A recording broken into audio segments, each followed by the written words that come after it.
శ్రీమాత్రే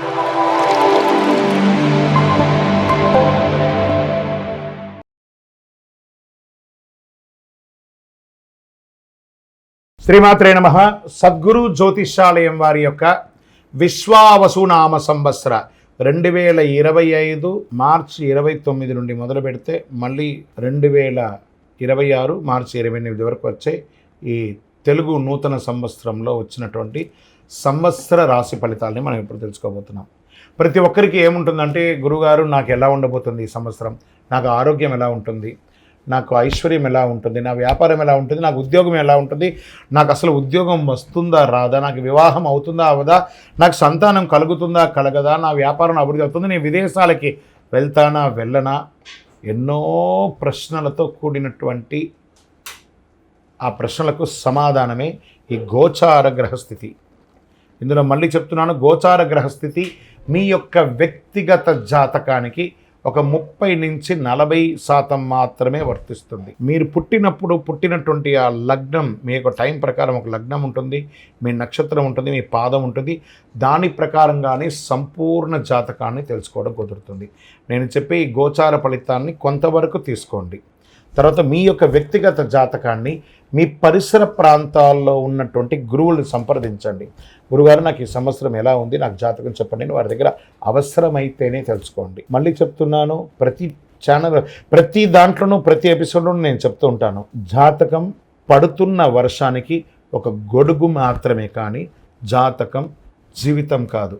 మీరు మిమ్మల్ని నమ్మండి, మీ ఇష్టదైవాన్ని నమ్మండి, మీ కులదైవాన్ని నమ్మండి, మీ జీవితం బాగా ఉంటుంది. మరి లేదు గురుగారు, మేము మీ దగ్గర తెలుసుకోవాలనుకుంటున్నామని చాలామందికి ఉంటుంది కదా. మా దగ్గర తెలుసుకోవాలనుకుంటే కింద కనబడుతున్న మా నంబర్కి మీ పేరు, date of birth, time of birth, place of birth WhatsApp చేయండి, కాల్ చేయకండి. అది చూసిన తర్వాత మా అడ్మిన్స్ మీకు రిప్లై ఇస్తారు. కుంభరాశి మిత్రులారా, మీరు ధనిష్ఠా నక్షత్రం 3-4 పాదములు, శతభిష నక్షత్రం మరియు పూర్వభాద్ర నక్షత్రం 1, 2, 3 పాదాలకి జన్మించిన మీరు కుంభరాశి వారుగా పరిగణించబడుతున్నారు.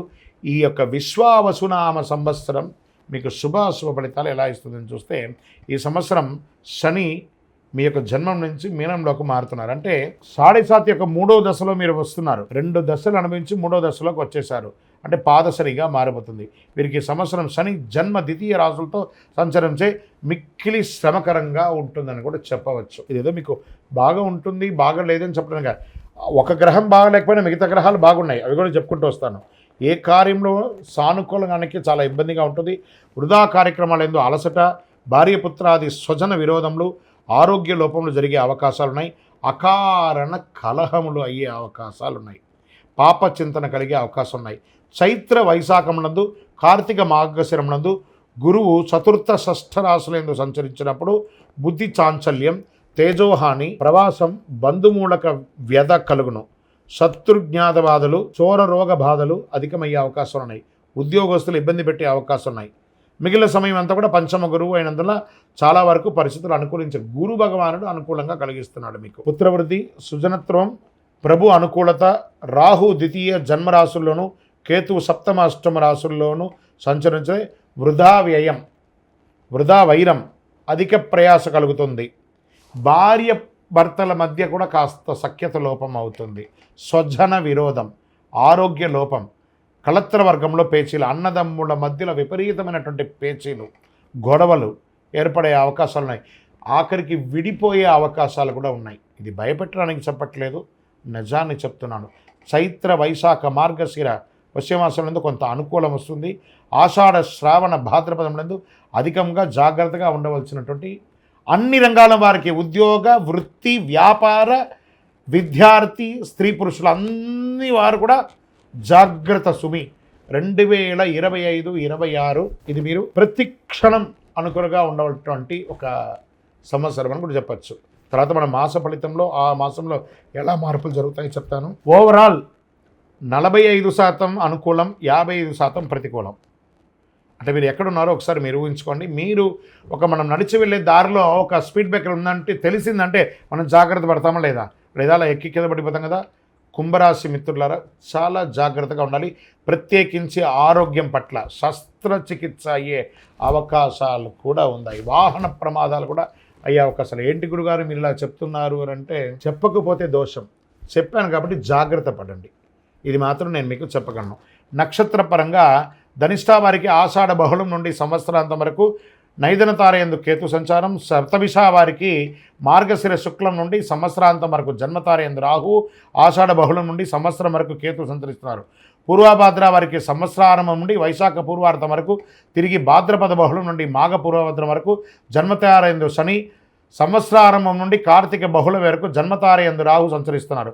మొత్తం మీద మీరు ఈ సంవత్సరం చాలా జాగ్రత్తగా ఉండాలి. నవగ్రహ శాంతి చేయాలి, శని భగవాన్ని ప్రార్థన చేయాలి. దేహి మే బుద్ధి వైశిష్ట్యం, దేహి మే నిత్య యవ్వనం, దేహి మే పరమానందం, దేవదేవ శనీశ్వర, స్వామి భగవానుడా శని భగవానుడా నువ్వే మాకు దిక్కు, వేరే గతి లేదు, సర్వస్య శరణాగతి. ఇలా పొందండి. మీ ఇష్ట దైవాన్ని ప్రార్థన చేయండి, వెంకటేశ్వర స్వామి వారిని స్తుతించండి. ఏదైనా ఒక దీక్ష తీసుకోండి, ఆధ్యాత్మిక దీక్ష తీసుకొని ఆధ్యాత్మిక చింతనతో ప్రవర్తించండి. 7 అనే ఒక సంఖ్య, 9 అనే ఒక సంఖ్య మీకు కలిసి వస్తుంది. బ్రౌన్ కలర్, బ్లూ కలర్ ఎక్కువ ధరించండి. చెప్పులు పేదవాళ్ళకి దానం ఇవ్వండి. 9 అనే ఒక సంఖ్య గల నలుపు చెప్పుల్ని పేదవాళ్ళకి దానం ఇవ్వండి. ఒక గొడుగు ఇవ్వండి, నల్లటి గొడుగునివ్వండి. చలివేంద్రాలు ఏర్పాటు చేయండి, మజ్జిగ చేయండి. 10 మంది వాళ్ళ యొక్క మనస్సు కడుపు చల్లబడేటప్పుడు ఆ ఆశీర్వాదం మిమ్మల్ని కాపాడుతుంది. మీ వయస్సు ఎంత ఉందో మీ నక్షత్రం రోజు మీ ఇష్టదైవం దగ్గరపై అన్ని దీపాలు వెలిగించండి.